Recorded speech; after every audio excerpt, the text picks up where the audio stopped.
Mica اور اس کا دوسرا باب جو 13 آیات پر مشتمل ہے۔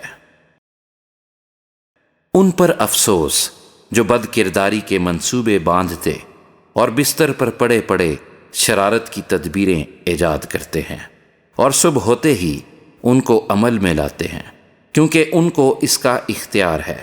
وہ لالچ سے کھیتوں کو ضبط کرتے اور گھروں کو چھین لیتے ہیں، اور یوں آدمی اور اس کے گھر پر، ہاں مرد اور اس کی میراث پر ظلم کرتے ہیں۔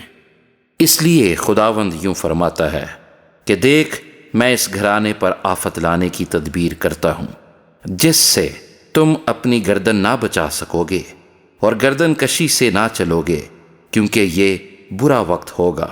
اس وقت کوئی تم پر یہ مثل لائے گا اور پردرد نوحہ سے ماتم کرے گا اور کہے گا، ہم بالکل غارت ہوئے، اس نے میرے لوگوں کا بکرا بدل ڈالا، اس نے کیسے اس کو مجھ سے جدا کر دیا، اس نے ہمارے کھیت باغیوں کو بانٹ دیے۔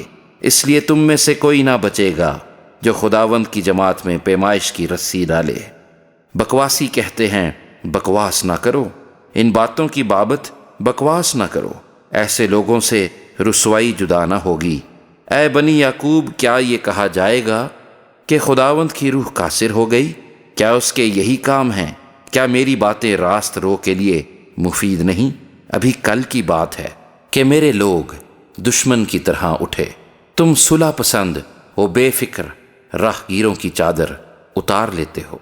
تم میرے لوگوں کی عورتوں کو ان کے مرغوب گھروں سے نکال دیتے ہو، اور تم نے میرے جلال کو ان کے بچوں سے ہمیشہ کے لیے دور کر دیا۔ اٹھو اور چلے جاؤ، کیونکہ لا علاج و مہلک ناپاکی کے سبب سے یہ تمہاری آرام گاہ نہیں ہے۔